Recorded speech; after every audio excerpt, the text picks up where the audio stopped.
Hi, everybody. It's 5 p.m. That dinner bell is rung, and I'm Tina Brock. I'm the producing artistic director here at the Idiopathic Ridiculopathy Consortium, and I am your host for Into the Absurd, a virtually existential dinner conversation. And I am here on the set of The Enchanted by Jean Giraudoux, joined by some puppets, and the significance of that will become clear in just a couple of minutes when I introduce our guest for today's show, the lovely, the luminous Miss Jane Moore. But in the meantime, welcome to everybody who's joining us here on Facebook. If it's your first time being here, we want to hear from you in the chat box or in the comment section.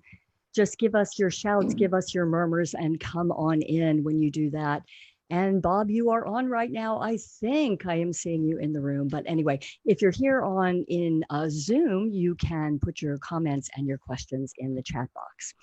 If you have never before joined us today, this is our 5 p.m. weekly time when we gather with all kinds of folks and creatives and people in the community who are doing really interesting things. And, you know, the IRC's mission is absurdism and existential theater, and that is what we do when we're on the stage. But it seemed fitting and appropriate that we should come to you during this time as this absurdist existential work is happening out on the stage and the stage of life, really. And there's so many people who are passionate and doing some wonderfully beautiful artistic things before, during, and after. And those are the conversations that we want to have. So letting you know that our conversation here will be happening in 50 minutes. If your video is not muted, you can go ahead and mute it now. And we will be having a question and answer. We won't be having a formal question and answer session, but we will take your questions on video in the Zoom room and in the chat box on Facebook Live. Today, we are joined by the luminous and the very lovely Jane Moore. Jane has been in Philadelphia for decades, and local stages and on regional stages, and I've had the pleasure of working with her on a number of IRC shows. She was in Eugene Ionesco's The Lesson. She was also in Jean Giraudoux' The Enchanted, of which I am sitting on that set right now. And she also was alongside me, or I was alongside her, in Tennessee Williams' The Eccentricities of a Nightingale. And what I love so very much about Jane is her immense and extraordinary talent, her wisdom, the decades of work that she has had in both stage and in television, but just the sheer beauty and brilliance that she brings into a room and her way of navigating a rehearsal room and just helping me to all hold it together. And for a small company, I feel very honored to have been able to work alongside this beautiful, lovely woman. And I'm so very excited to welcome her to the IRC stage today. Miss Jane Moore, welcome to Into the Absurd. Here I am. Here you are, you beauty, Tina, you lovely hi. lady.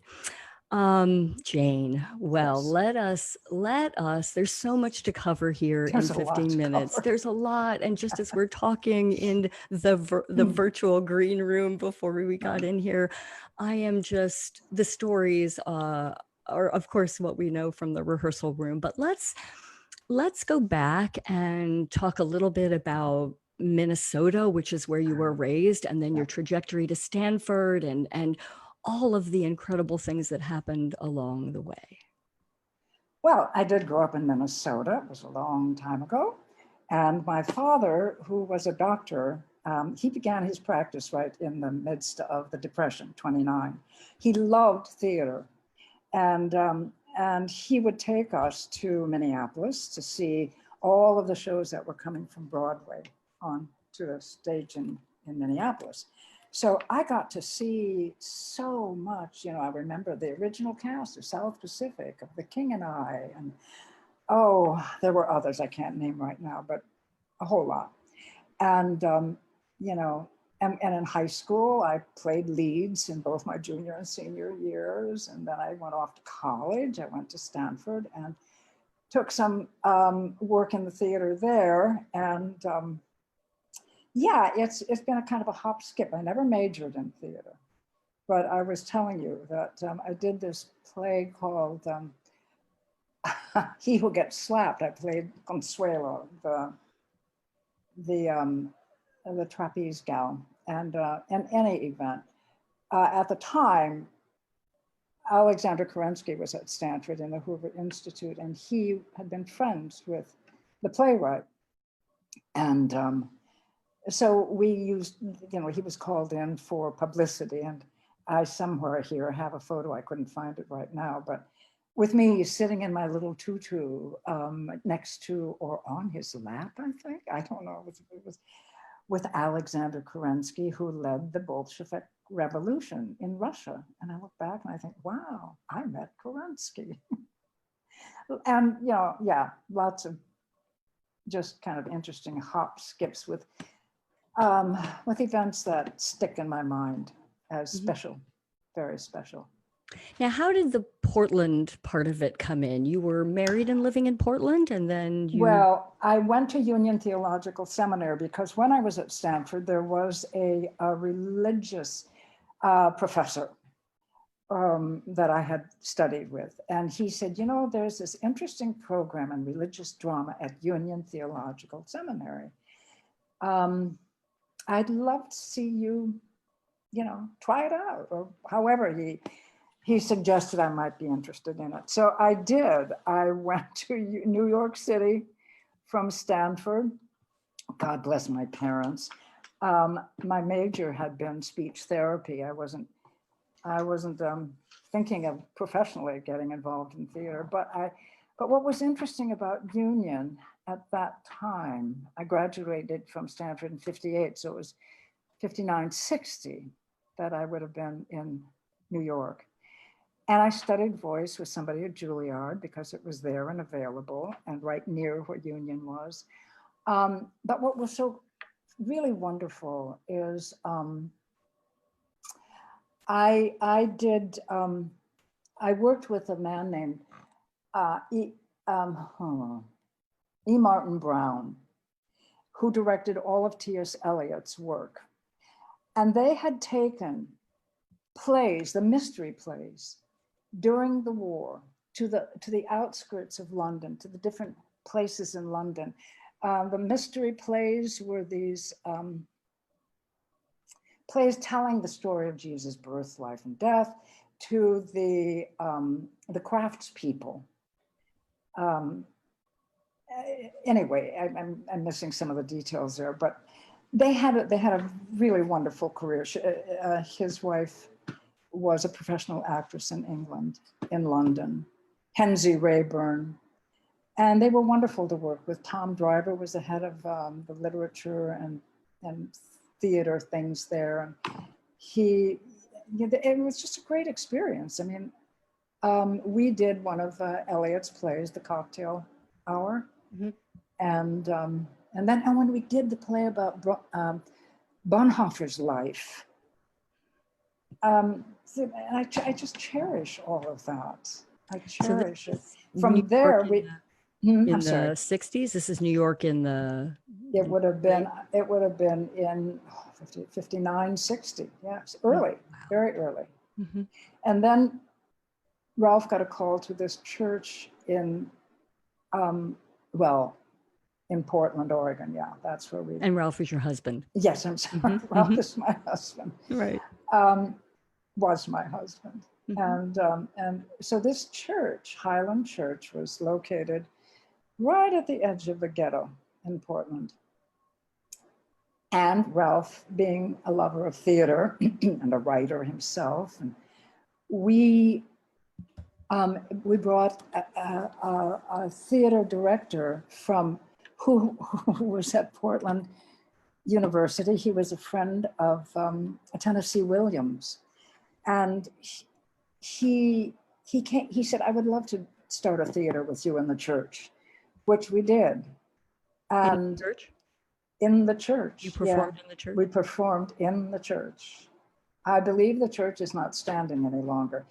Moved on into a more political venue, which was absolutely perfect for it to happen. But we did Camus, and we did the Gelder Road. And when we look back at this, we laugh and say, "My God, we were doing the Just Assassins," and then that was Camus, and then the Gelder Road's piece was The Women at the Tomb. I had no idea really at the time what territory I was in. I mean, I was a young gal, But it worked. Look, it worked. Right. It worked, and they came, and really, they came and they loved it. And yeah, my understanding is that little theater, because of people in the congregation who kept it going, it became, I think, an equity theater in Portland for a spell. Anyway, so these were just really special pieces of work to do with special people. That's that. And then from Portland, we came to Philadelphia. Yeah. And you came to WHYY TV 12 with your show Jane Moore and ... So And friends, let's talk about your road there. The road there. All of the amazing people that you had the opportunity to interview during that show. Tell us about how you landed that gig. Well, at some point, I had two boys now, both 7 years apart, but you know, the youngest was quite young. Excuse me. And I learned about. I did some work for Plays for Living, and that was fun. We went around and did social issues, you know, in drama pieces that evoked in the audience discussions about those particular social issues. But from there, I got cast at the Society Hill Playhouse. And there I met a friend who was going to go to the Temple program, get an MFA in acting. And I thought, oh, why not? So I did. Theater of the Living Arts was here in Philadelphia at that time. I went to audition for them, but they said, no, you got to come to our school. And so I was weighing, I don't know, but my choice was then to go to Temple, the 2-year program at Temple, which is, I'm glad I did. It was great. Arthur Wagner was there. And I, oh God, what am I thinking? What did I do? I did the Homecoming. And How did you get then from there over to, how did you? Well, here's the thing. To auditioning for the show? Yeah. Well, because some of the directors at the theater at Temple were directing historical dramas, in that area of town, the history sake, around Carpenter's Hall, etc. And I had the joy of playing Benjamin Russ's wife. So that lasted for a couple of years. Out of doors and dogs and whistles. It was fun. Tourists.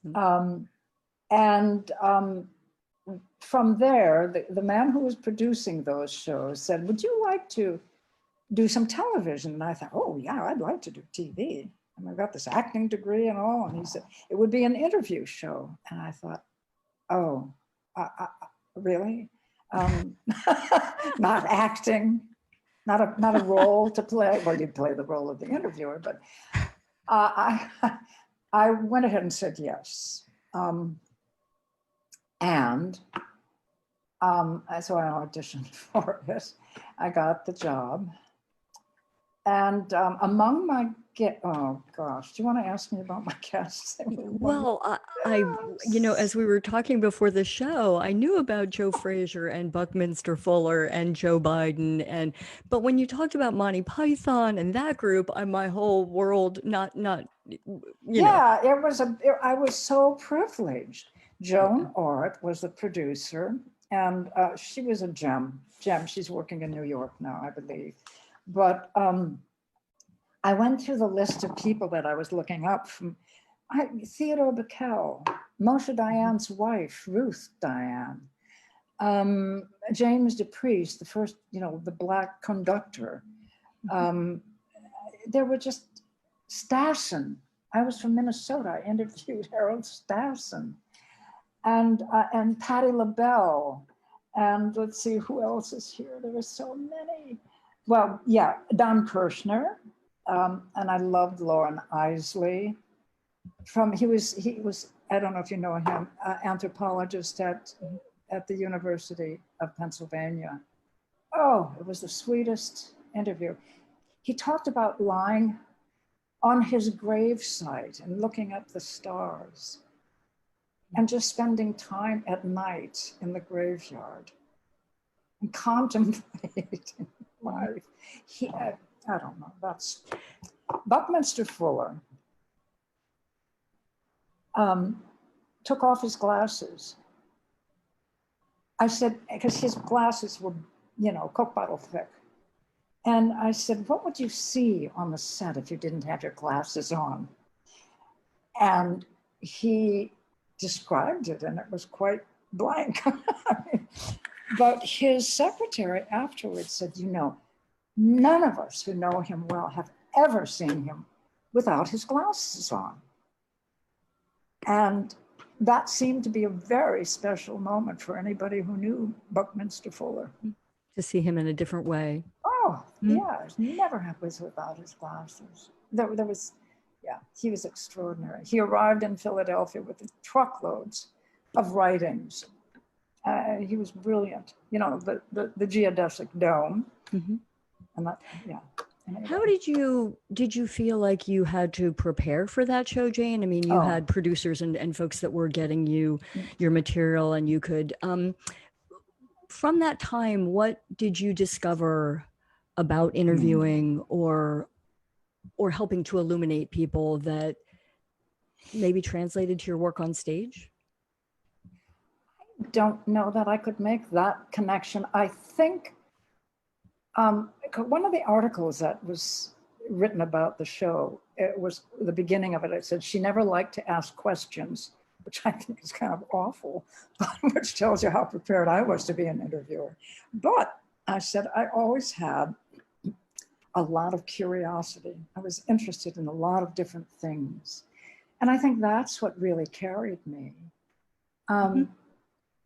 These were such interesting people. I was so lucky to be in their presence. Once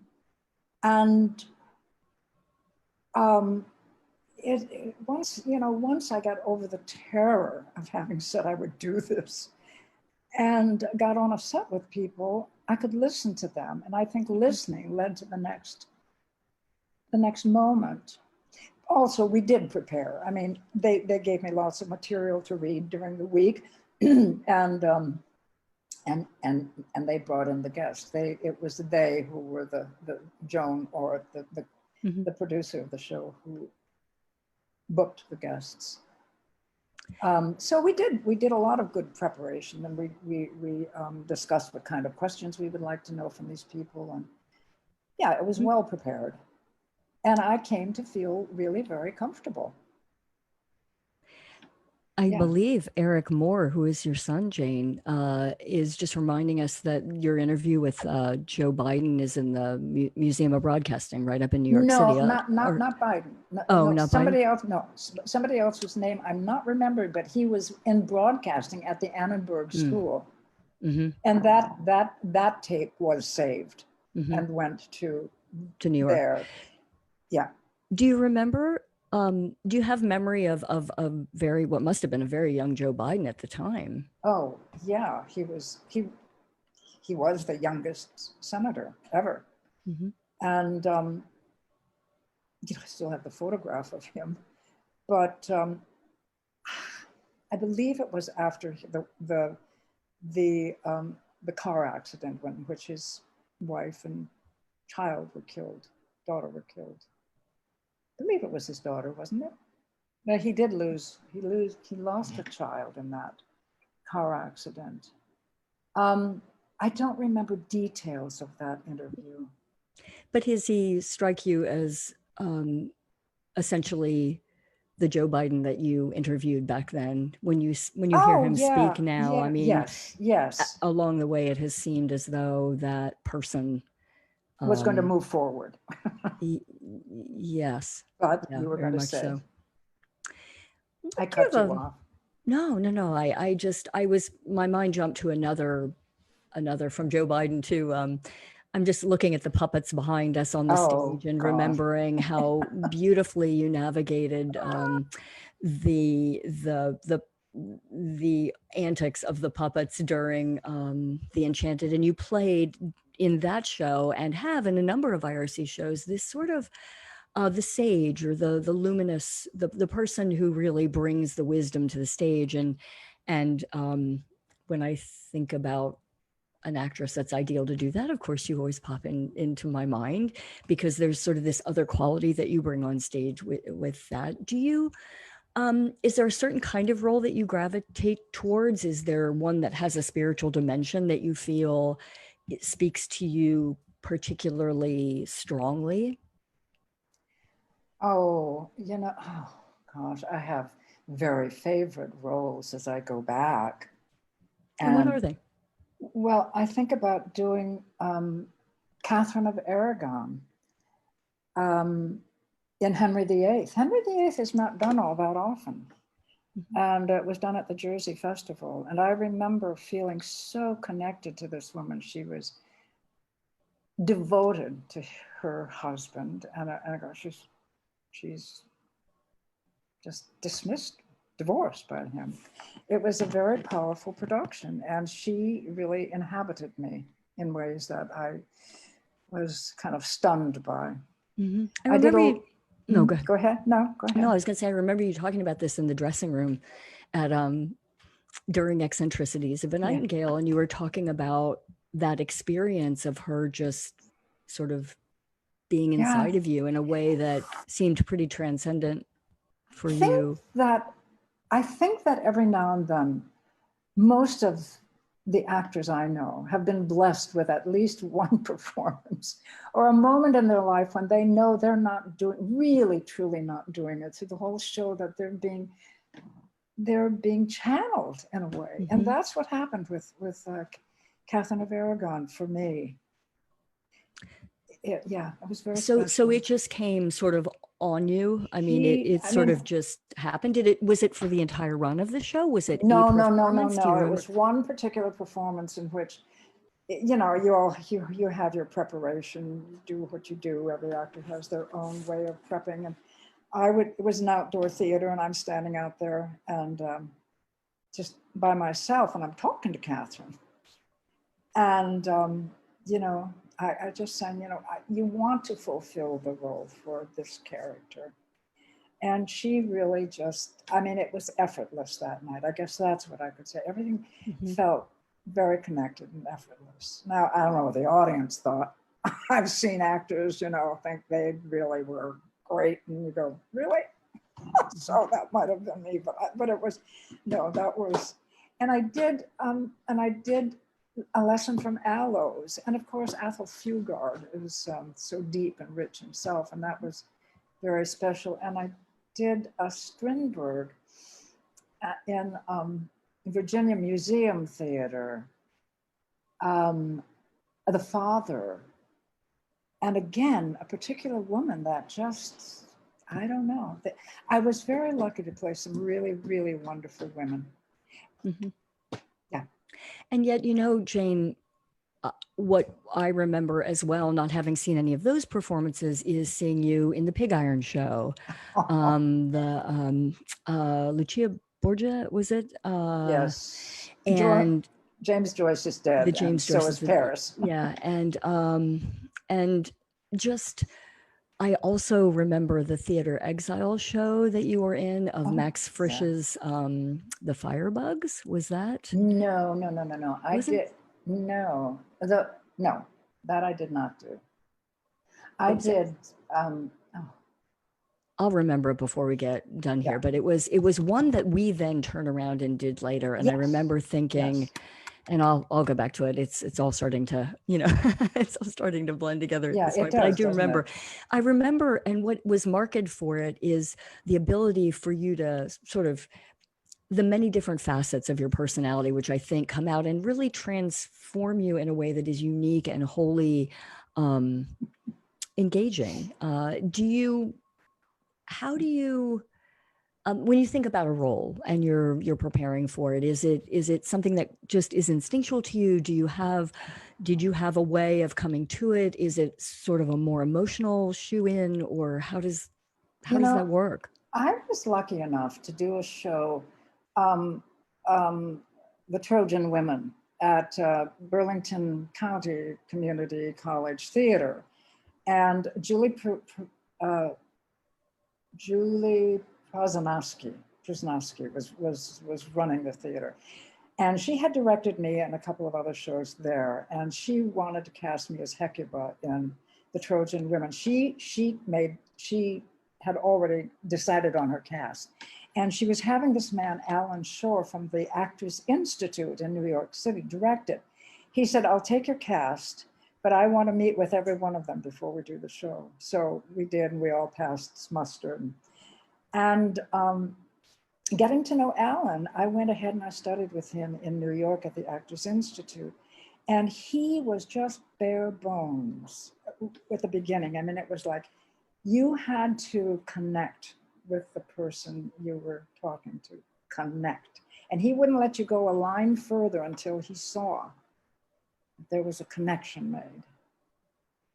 And I just valued working with him so much that when sometimes I'd be in a show here and I would like be stuck, I'd go back to New York and I would just get in a circle of the actors and go through, you know, monologues or something with these fellow actors around me, connecting with them. And I think that embodying means listening, means being present for the other person on stage with you.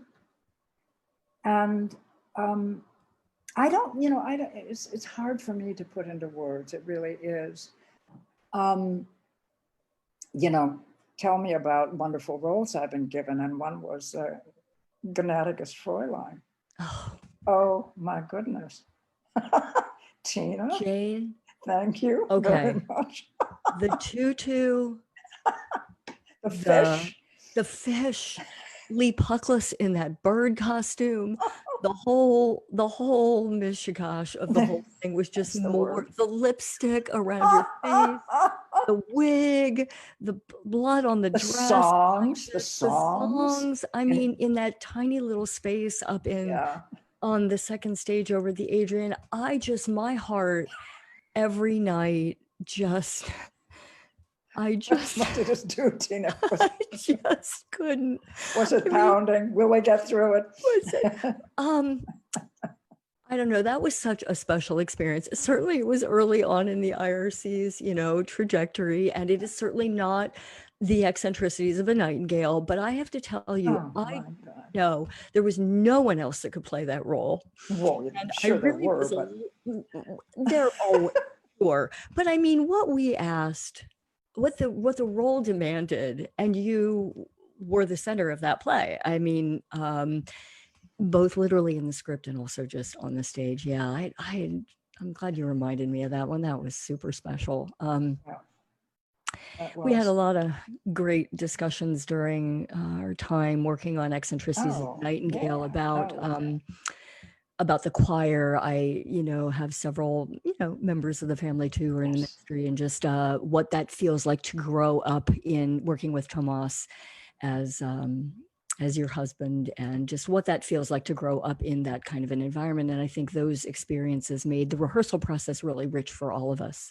Your father, well, you're being married to Ralph, and then I've had a full life. I've had a wonderful life. You know, I don't know how much time we have. I wanted to mention, remember when I said to you at one point, telling you about the son Andrew, who it was in a play. He did a lot of little theatrical things. He was in mime, but the one that tickles me, because I remembered it in researching for all of this or looking back, is that he was probably 10, 11, when he was in the Chicago production of Enemy of the People at the Annenberg Center. And there this little twerp was on stage throwing his one line to Paul Winfield.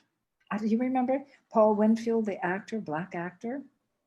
Oh, he was with the company at that point. And anyway, and the play was The Enemy of the People.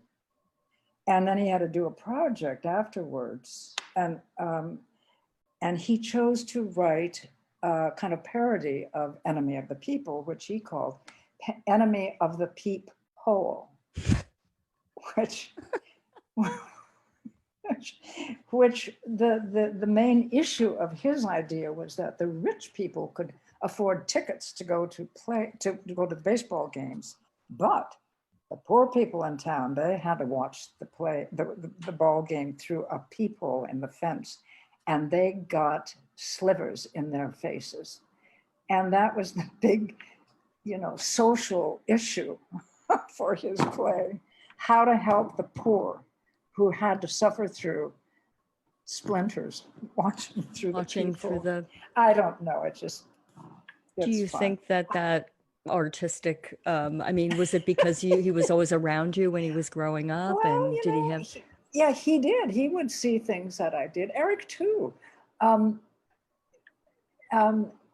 But I remember one time he saw me in The Plow and the Stars up at the Annenberg Center, which I was doing via the Temple program, but it was not their production, but it was something that, anyway, they let me go off and do it out there. And I, in The Plow of the Stars, I'm thrown to the ground by Jack, the husband, and Andrew comes with Ralph afterwards to see us all after the cast, and he's introduced to the husband, poor Jack.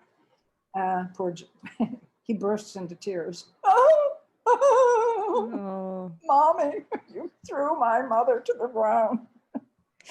Yeah, I'm so lucky to have both kids and a husband who really did support me through all of this because, like I say, I think I got into equity because among the interviews that I did at Channel 12 was Douglas Seal, and and Geraldine Page, who was in one of his plays at that point at the Walnut Street. And he then asked me if I would be interested in understudying two of his shows, which I did. And that got me my equity card. In those days, you didn't have to build points. It was just, you did these shows, you got your card. You did, equity shows.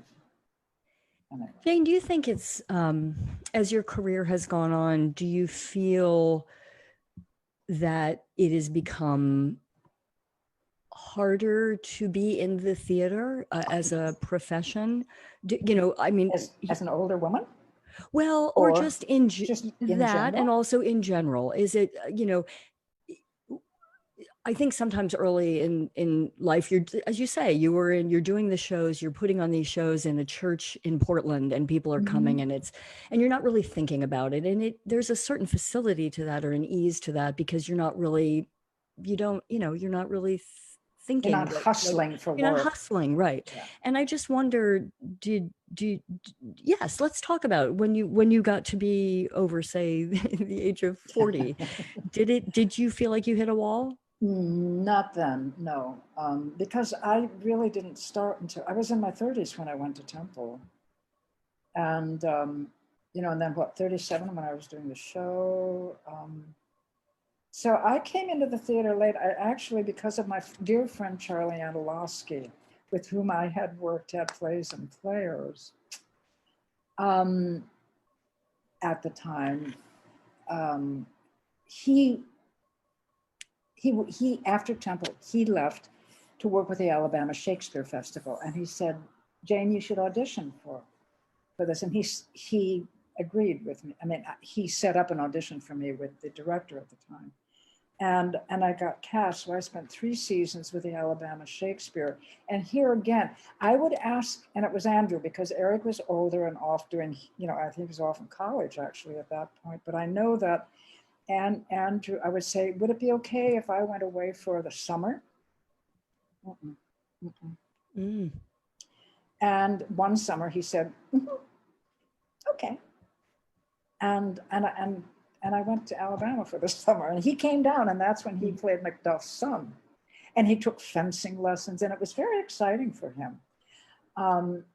And I did 3 seasons, and I did a tour with them of the importance of being earnest, playing Miss Prism. And and so that kind of started me. And then I went to the Alaska Rep. That was sort of like a little push into some of the other Mm-hmm. regional theaters. I didn't do a whole lot of work here, actually. Mm-hmm. I did Virginia Stage, Perfect Ganesh down there. That was great. Yeah, so, so I've done theater with you, thank you very much, and with the Lantern.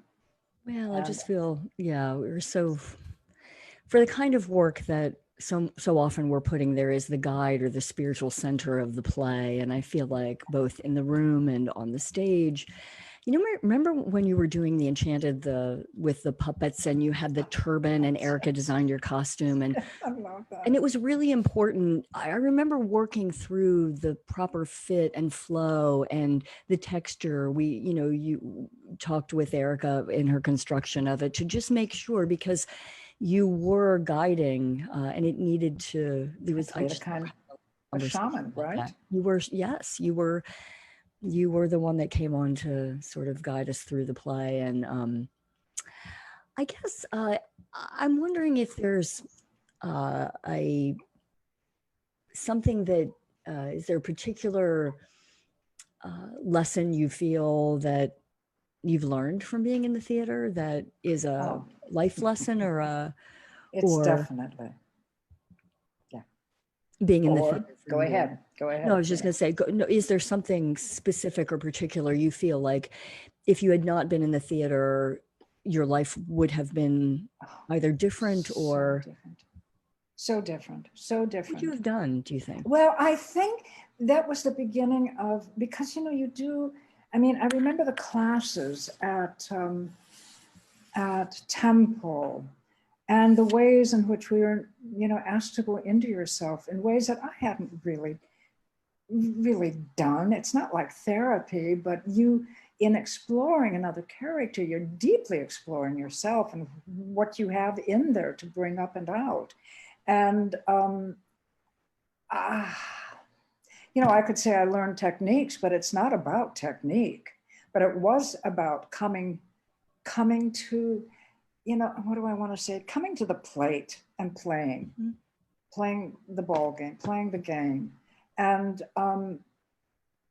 being present, and just kind of it loosened up so much in me. God knows it was freeing. It freed me, and it has fed me in ways that I can't even count. But it's given the love of language. I love the human voice. I love hearing people sing, read poetry, perform. I love the sound of it, and it opened my life in so many ways, and gave me skills that helped me move through life with all of its bumps and joys. It has. How did you? Go ahead. No. No, I just think when you finally face standing up in front of people and being judged, and you learn how to take it. You learn how to take it. Mm-hmm. Not always. This is not a perfect person by any means, or that I don't have. Anyway, go ahead. that I'm not a little hurt when the reviews are really bad, but no. I don't remember one of those, Jane. Well, all I know is that it has taught me so much about how to navigate life. Mm-hmm. You can't take everything seriously. That is to say, personally, seriously, yes, but not personally. Well, I think that wonderful sense of humor and wit that you brought, I love the little clip that we'll make sure people see. It was in the email that we sent out earlier this week when we did the little exercise in how to, the primer and how to act, where you and Gilbert, the puppet with that is over to my shoulder here with the flowers, yes. You and Daniel Barland, who voiced Gilbert and also had a role on the show, talked about some pretty fundamental truths about how to be on stage, how to listen. And I just thought it was really extraordinarily beautiful, the lesson. I was like, yeah, right? That's Well, he wouldn't take it. He kept interrupting me. So I remember Gilbert.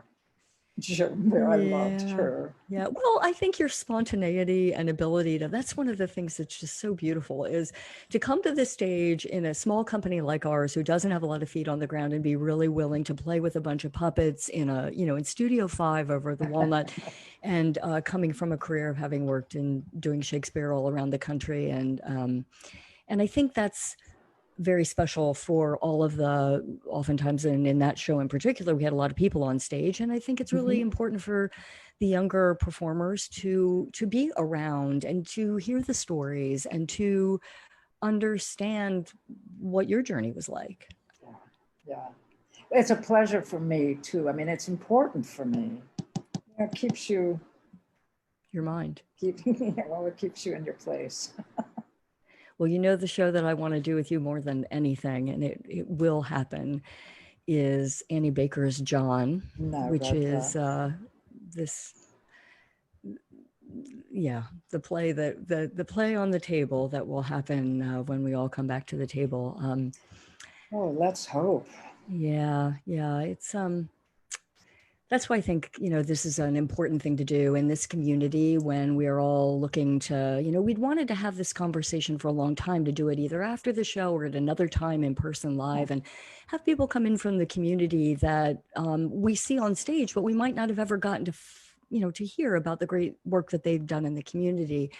But, happenstance is that we can do it now. And I guess I want to jump back just a little bit in time to go back to WHYY a little bit.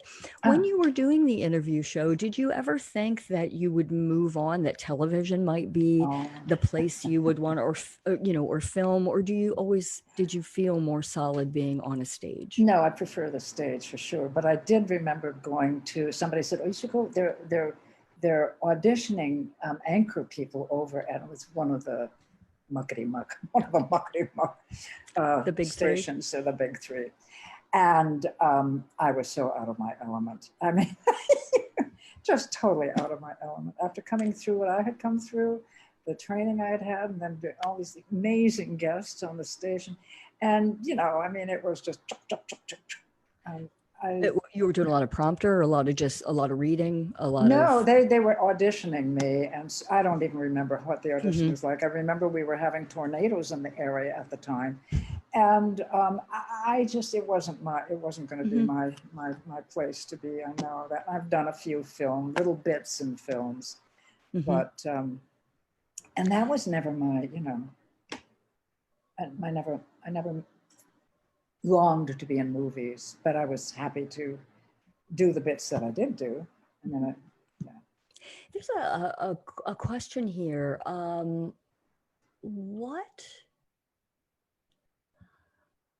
going to try to make sure I get the question right here. How did your acting career work with being the wife of a preacher, and what denomination? Oh, okay. Ralph at the time was with the United Church of Christ. There was a combination of the Congregationalists and the Evangelical and Reformed. It was a very liberal church, and Ralph loved the theater, and he loved the arts. So he was very, very supportive, and my kids were wonderful too. I mean, they were all for me. Go, Mom. Yeah, we all three went to school when I was at Temple. And no, they were all very supportive.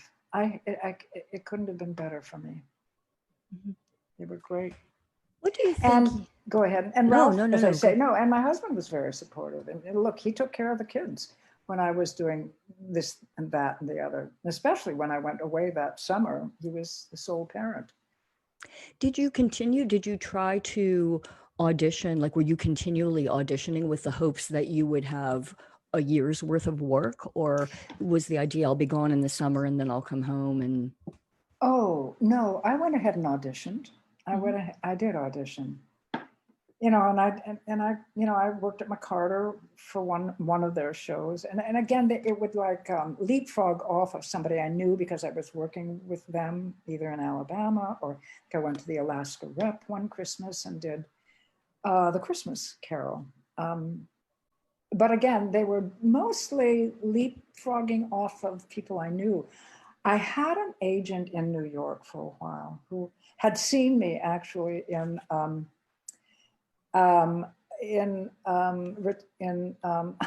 which one did I say I did? I did Richard the, no, I did that too, but I did that in another one.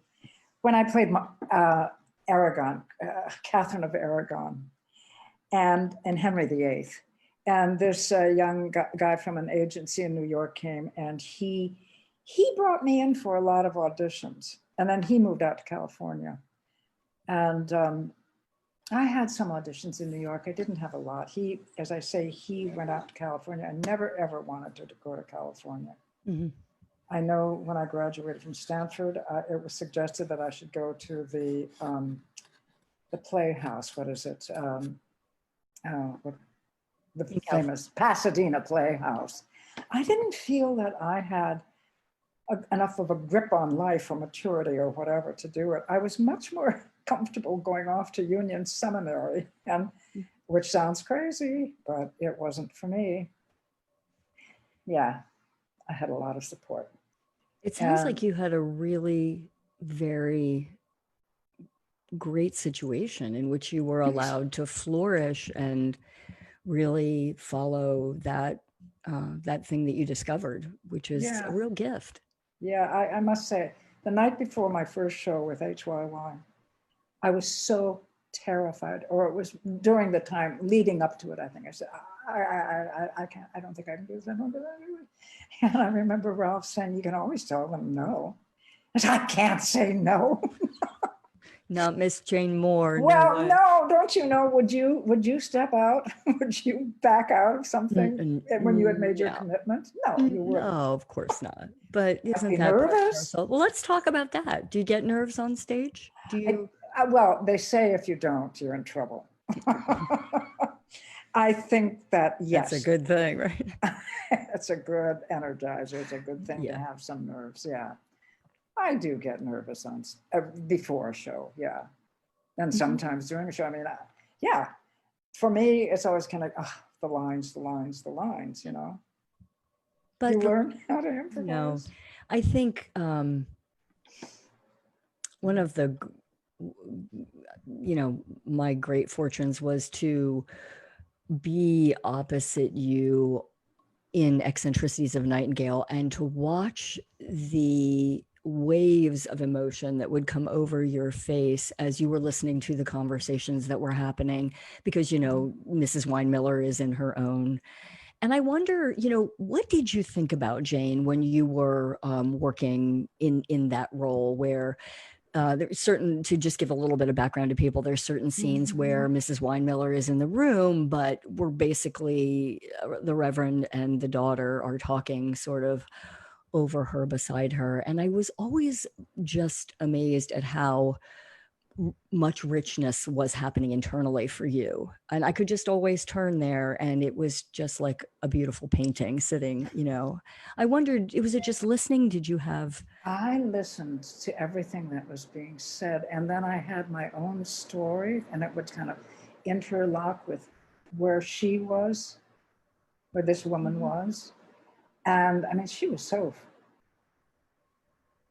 very complicated woman. But I was always aware of what was going on stage, even when because it impinged on me. I mean, you were my daughter, and I cared about you. And I would say I was in sort of two worlds at the time, but always aware of what was, and maybe I shouldn't even say this because I don't know that she should have been aware of what was going on around her. But, well, as an actor, you do have to stay aware of what's going on the stage with you. But, so I would guess that wherever she was emotionally with that, it would register. Mhm. I think that's what you're saying. Yes, well, it just this sort of the idea of having your own part of your world that you were in, but being so very present on the stage to the point where it was just emanating very strongly, And you that's know, really, and I just was always could come back to that as a place of just richness, you know. that's a kind thing to say. Thank you. Oh, it was my pleasure. Jane, what would you, do you think you have advice for younger actors? I mean, if someone came to you and said, what would you say, is there any advice you have for me, Jane? What would you say?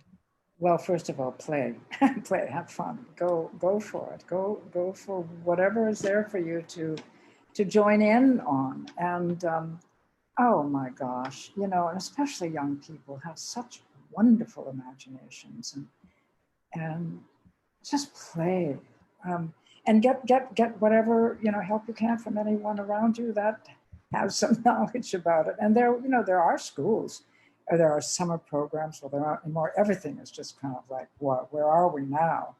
Mm-hmm. But gosh, that's what I think you miss so much is the play, the play of being in that room and just creating something together. Yeah, that's larger than the sum of the parts. The parts. I mean, I remember watching when a family came to visit us. We were in Bermuda for a summer. Ralph was taking a summer church there, and they came down with their daughter, who was the same age of Andrew at the time. They were very young. They created a radio show together, and it was hysterical. They just bounced off of one another. You watch kids; it's right there in them, and just don't get caught up in, quote, acting, because it's really about connecting. Do you feel like that a little bit of the work we have to do as adults is to just come back to the place of pure connection, the place of truth, where in the truth and all that, for lack of a better word, authenticity lies, our creative selves, to trust enough that in combination with the other creative spirits on stage will make something special. Yes, and I think, I go back to why I'm glad I was at that program at Temple, because that's where I learned to just shed some of the inhibitions in play. I mean, yeah, you have to do it, and you have to get criticized. I mean, I'll never forget when I was at Union Seminary and I was doing a piece, and of course, Henzie Rayburn, this great British actress, was there in that program. But I was doing something at Riverside Church. It was, I don't forget the piece. And there was Bob Seaver on the faculty, was involved in the drama department and teaching preaching. And he came up to me and he said, Jane Moore, if I ever see you imitating anybody else on that, I'm going to pull you off. And I went, okay. I was mimicking the way she would have worked. Mm-hmm. And no, don't ever, I'll take you off that stage. I never forgot that. Mm-hmm. I never forgot that. I don't know that it's been, thank goodness I had a lot of years of playing. I did. And that's how I see it. A lot. And how do you grow if you don't play with it and make mistakes? And, goodness knows. That's all a part of it. Miss Jane Moore. Miss Tina Brock. It has been such a pleasure. I think we are getting up on that 6 o'clock hour when people will be having their dinner, but I am not kidding about that Annie Baker play, so we're going to do that. Okay. And I'll be up for it. Counting on you for that. So Jane Moore, thank you so much for taking the time to do this, for being a part of so many pretty spectacularly fun IRC shows, including Gnadiges, which we will post those photos because they're just the best. Tina, thank you so much for having me. You are welcome, and we'll see you back at the table again, Jane. Okay. Bye-bye. Bye, Jane. And for everyone else here at the IRC, we hope that you will join us next Saturday at 5 p.m. when Zahara McGill, who is she is the artistic director and the founder of First World Theater Ensemble. She is a multiple award-winning multiple Barrymore nominated actress. She is a force of nature. Truly, this woman can move mountains, and I'm so excited to talk to her about her work with the First World Theater Ensemble and her work as an activist in Philadelphia. She cares deeply about the arts community and the ways in which we can all move together forward, doing the great work that needs to happen. And she is going to be leading that charge. And I'm so very excited to have you meet her. If you already don't know her, we'll talk about her work. She was in a wonderful production of Gem at the Ocean over at the Arden Theater back in 2019. And she has a solo show, Sojourner, and it's very special, for which she has won several awards. So until then, I wish you a very good week. Be safe, take care of yourself, and we hope to see you here back at the table next Saturday at 5 p.m.